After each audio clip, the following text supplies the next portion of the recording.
Hello everyone, I'm here with Pastor Philip Daigle in Heart and Soul Church in Fishers, Indiana, and it's just been a great privilege for me to be here this weekend. First of all, just be with Philip. I mean, I always enjoy it. We've done a lot of laughing. I got to see all three boys play basketball, which was a treat for me. And then just to meet his team and to see everything that's going on today. They have a new addition. I'll let Pastor Phil talk about that. But just meeting all the team was so refreshing because they're all in. You can tell there's a lot of unity. And then being in the two services today. Now the first service wasn't completely full. It was cold this morning, but such a great feeling. That second service packed out. You can tell that a lot of great things, great new families coming here, and I just really appreciate you taking a little bit of time to do this with me. And so, Pastor Phil, I'd like to just start off by you talking about Heart and Soul, the church, why you named it Heart and Soul, and everything that went into that. Pastor Jim, first of all, we are so honored that you took time out of your schedule to be with us. It means so much to me. And for anybody watching online, Pastor Jim has been a pastor in my life for many, many years. I was 17 years old when I first came to your church, and you've been my pastor for all these years, and I'm grateful for you putting up with me and knowing everything that you know about me and still loving me and treating me like a son, and I'm grateful. I do feel like a spiritual son to you, and I'm just so thankful that today, it was a special day. We launched our brand new kids wing, but to have you in the room, it really meant a lot to me. And Heart and Soul has been an amazing place. It's been an incredible journey for us. From Texas originally, never thought that I would be living in Indianapolis, Indiana. But you talked about today, talking about I'm His home, how the Lord kind of prepares some things that you don't see coming. And I definitely felt like that. Where this is definitely where the Lord called us. But if you want the story to be that the Lord will put Indianapolis on my heart, that's not really the story. But it is something where I believe the Lord prepares things for us that we did not see coming. And 3 years ago, we moved from Texas to take a church that was then called Life Connections. And it was an incredible church that probably had about 100 people and had some money in the bank and had a building, and I thought, hey, if I'm going to plant a church, I would have jumped at that opportunity. Right. And this was an incredible opportunity. Former pastors John and Mary Hudson were here and had labored for many years, and we just saw it as a God opportunity to start to build something that we truly believe is going to make an impact. Amen. So why did you name it Heart and Soul? What's the story behind Heart and Soul? I've heard it and it's awesome, so I want him to share that with you. Well, Pastor Jim, you might know this about me, but I feel like I am a heart and soul guy. Absolutely. I love, one of my favorite stories in the Bible is the story of Jonathan and his armor bearer in 1 Samuel 15. And they're about to fight a tough battle, and there's only Jonathan and his armor bearer, and there's 20 Philistines, and they have the higher ground. And Jonathan says to his armor bearer, hey, the Lord can save by many, or He can save by few. In other words, like, the Lord can save us, but we've got to do something. And if I'm His armor bearer in that moment, I don't know that I'm going to be all on board. And he says a phrase that I love, and I've loved my entire life. He said, Jonathan, whatever's in your heart, I'm with you, heart and soul. And from that phrase came the birth of, I believe, the church, and the mission and the value of this church is that, many times in that story, we see ourselves as Jonathan. But in that story, the hero of that story is Jonathan. And we know the hero of every story is not us, it's Jesus. We're the armor bearer in the story. And what we get to say to Jesus is, Jesus, we're with you, heart and soul. Oh man, I love that. And that whatever is in your heart that you've called us to do, that's what we want to do. We definitely have a heart, we've got a vision, but we know that it comes from Him. So we're saying to the Lord, with you, heart and soul. We also get to say it to people who walk into our doors. Hey, we're here to serve you, heart and soul. And from that Old Testament story, I look at the New Testament where Jesus said to love the Lord your God with all your heart, soul, mind, and strength. Right. And we have the belief that if you get the heart and soul right, that mind and strength will follow. And we want people to end in a place of strength and service, but we want to start in that spiritual and emotional place of healing that can allow people to walk in their purpose. So that's where Heart and Soul came from. Beautiful. I love that. That's a great name, and not only the name, but just the story behind it, the spirit behind it. Yeah. Great. Love it. Well, Phil, you've been pastor here now for 3 years, and that doesn't seem like a long time, but I've lived a 3-year period that seemed like an eternity. Yeah. And I know that there has to have been some difficult times Sure. in your life. Can you tell us about maybe one of the difficult times you went through as a pastor or the church, and how God helped y'all come through that? Yeah. Well, you said 3 years, and it might not seem like a long time, but I definitely feel like I have lived and died multiple times in those 3 years in this church. But just a few difficult moments and seasons for us. We knew that when we came in, we wanted to shift the culture to an environment that we wanted to be life-giving to everyone. Doesn't mean that we had all the answers or that we had it figured out, but we definitely wanted to help shift culture. One of the things that I think became challenging is when we first came in, we experienced success. When there was 100 people when we got here. By the end of about 7, 8, 9 months, we were averaging 300 people, which was truly amazing. I remember that first Sunday when we were here, had 100 people. My youngest son, Houston, he asked me, he said, "Dad, where's the green room?" And I said, "Oh, son, we're a long way from any church with a green room right now." And I said, "You can sneak off to the bathroom and eat a snack, but that's as good as you're going to get." But those were the early stages. But when we started to experience success, that was exciting. We were casting, vision. We were happy to preach and love people, and you've seen it today. We like to be out on the front porch, and I learned that from you, and I learned it from Pastor Rex, my 2 pastors in my life, and I've seen you exemplify what it means to greet people and love people as they're coming in the house of God, and I enjoyed that. And that first year, there was energy and there was life just from greeting people and being relational. What I learned and what was difficult is that people were cool with us loving them, and they were cool with us preaching. They weren't necessarily cool with us leading. And that first year, we really didn't change anything. We tried to do our best to love, to earn trust. We learned very quickly that people might like us, but not necessarily trust us. And that took time, and that took a little bit. So what became difficult is when I knew that it was time to start leading and casting vision and really talking about where we're going to go, what type of church we're going to be, and what's going to be our DNA, what's going to be our culture, and really starting to lead, we started to lose people. And that was heartbreaking because I thought we had created an environment where we were loving and people would love us in return that we could lead them. It wasn't necessarily the case. And that season of relaunching the church to become Heart and Soul was a unique season. I don't think it was hard in the sense of we couldn't do it. It was hard in the sense that it was confusing because we were experiencing growth, but we were also experiencing some death. And to balance that tension was so hard. It was so hard to celebrate people experiencing the things of God in their life and then grieve people walking out the door, because you know this. When people leave, first of all, they don't owe us anything, and we're not entitled to lead them.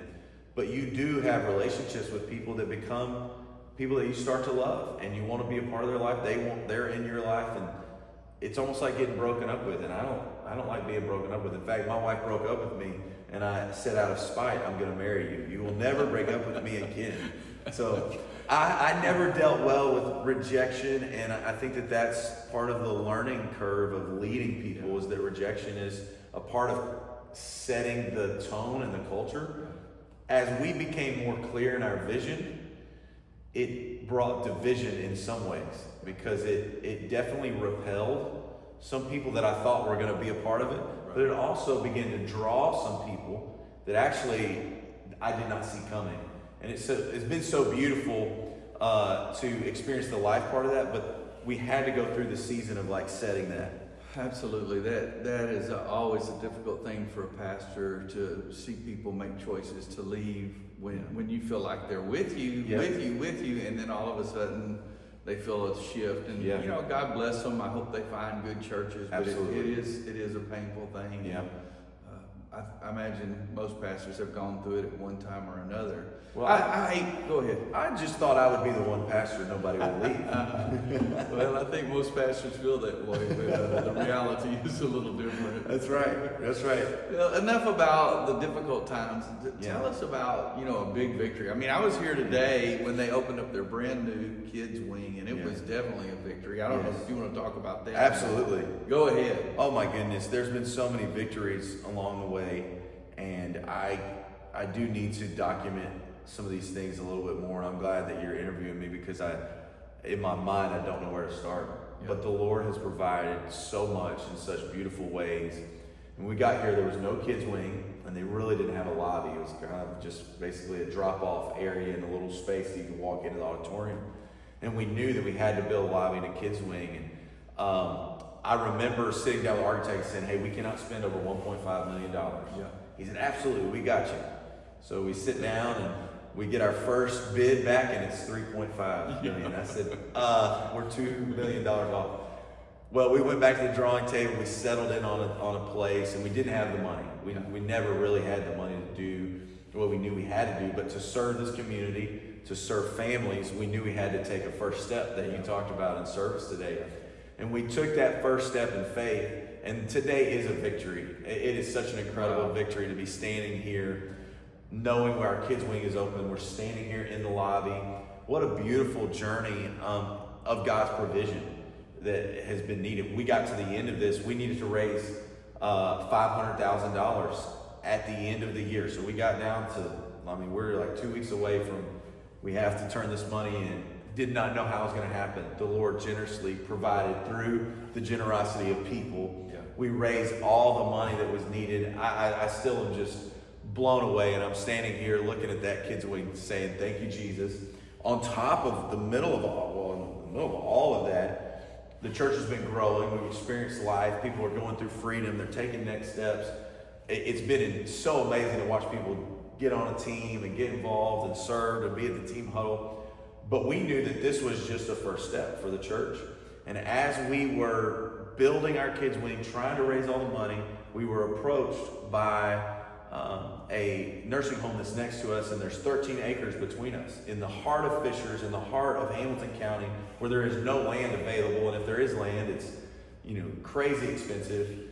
But we knew that we had to expand at some point.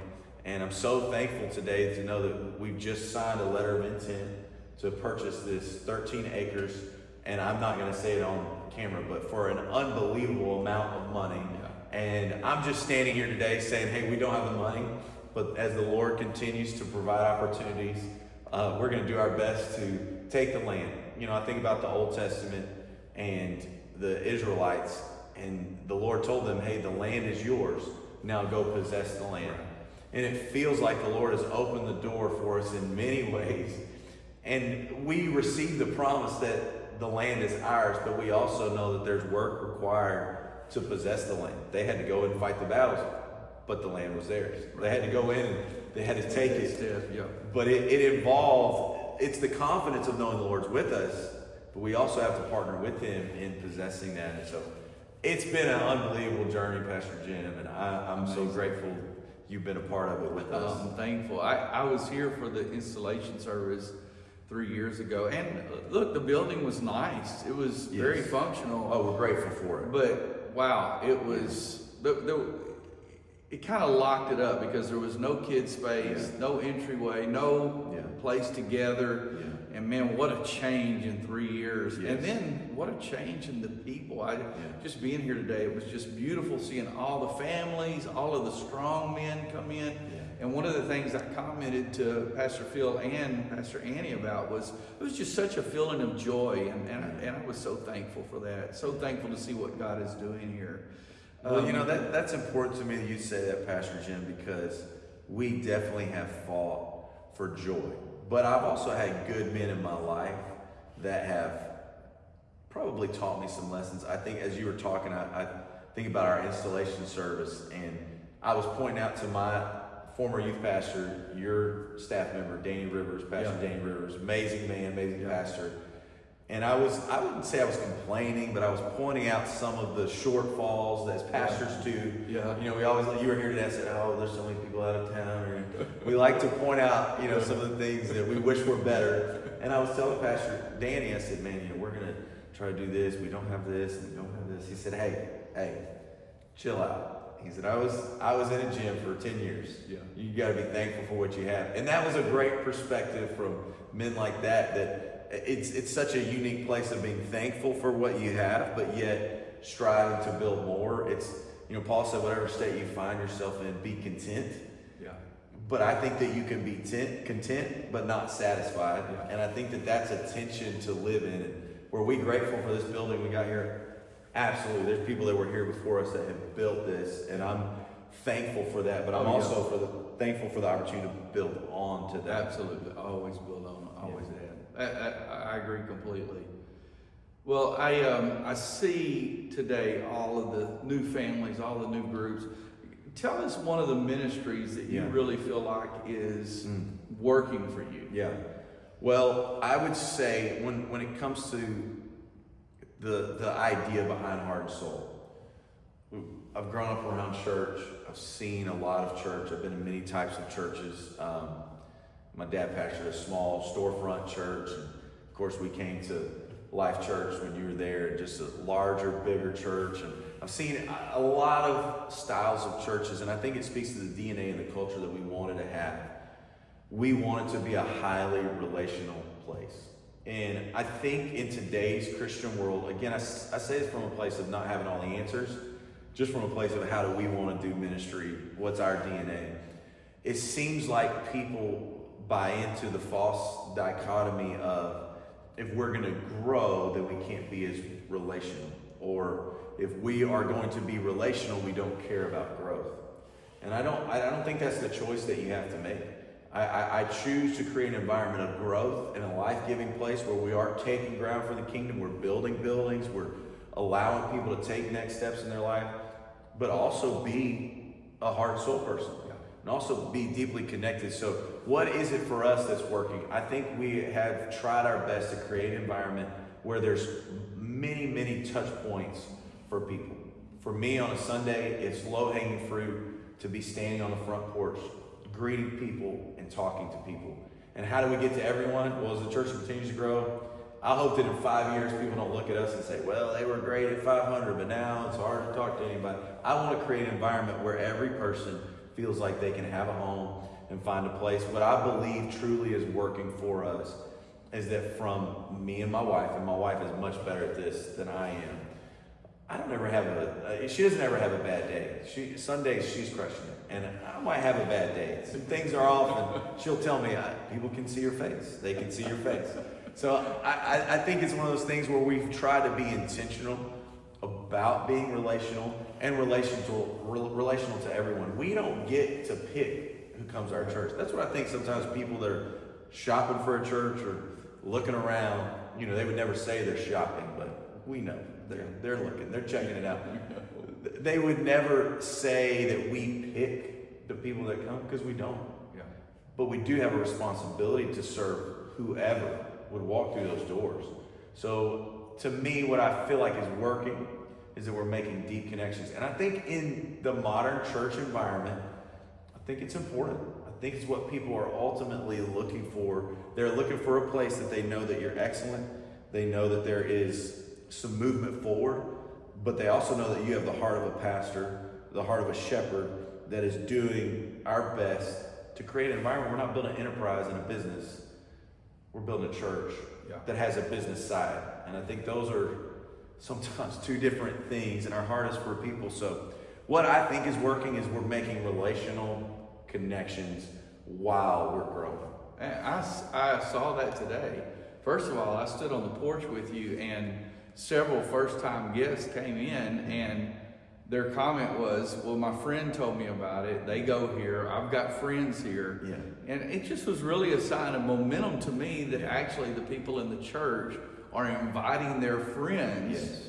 And you can tell that it's an exciting time. And then also, I've been with Pastor Phil the last couple of days and gone to the different basketball gyms, and he's making connections with people. And I had 3 or 4 guys come up to me today and introduce themselves and say, "Yeah, I met Pastor Phil at the gym, and our sons played together." And Pastor Phil's influence in their life, just as being a strong man, and then also being sensitive to the Spirit, I think really has made an impact. And they're going, I'm just so proud of him, so thankful for what God is doing here. You know, I had a flashback. I've got to say this.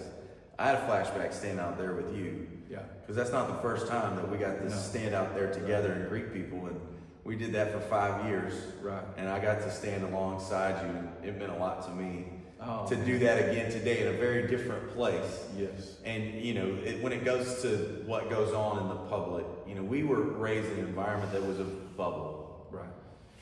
It was us and then them. Right. And I just don't think that's what the Lord intended for the church to be. And I think it's been so good for us to do things in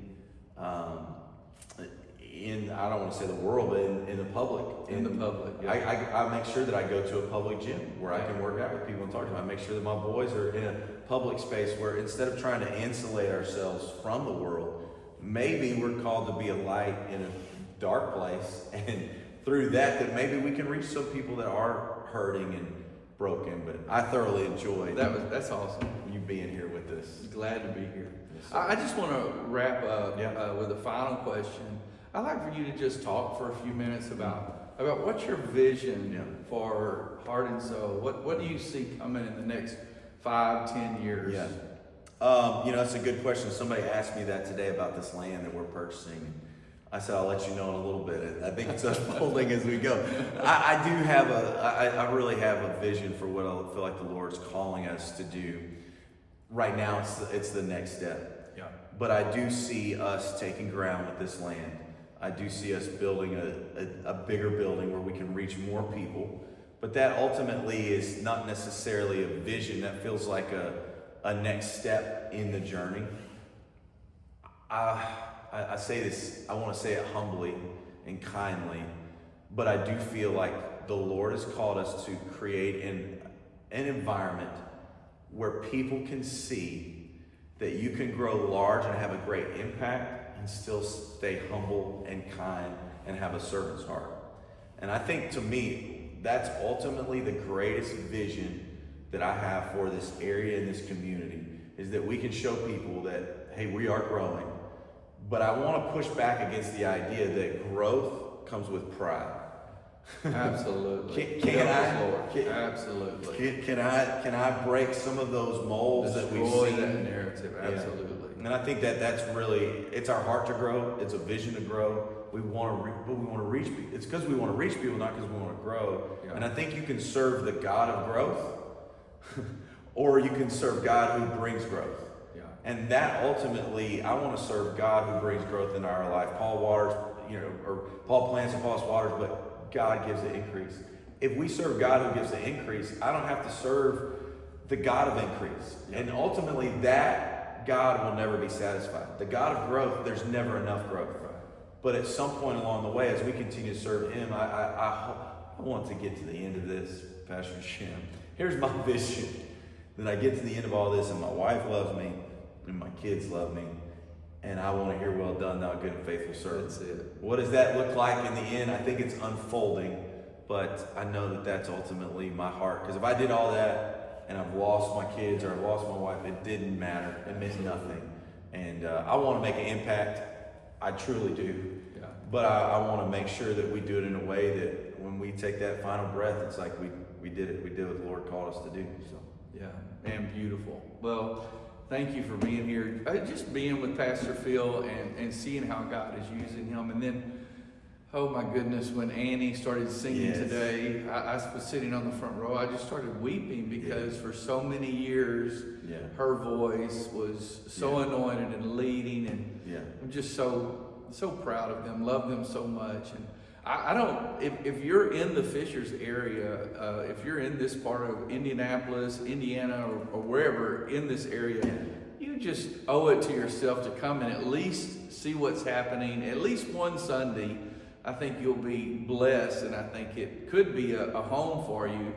Yeah. And so it's Heart and Soul Church. You can find it on Facebook, of course. And then your address here is 11616 11616 Street. East 126th Street. 126th Street. Amen. Fishers. Yes, sir. Fishers. So, hey, thank you so much. And if you get a chance, come by and see Pastor Phil and this incredible church family. Love you. God bless you. Thanks, man. Oh my goodness. Awesome. I love you. I love you. Great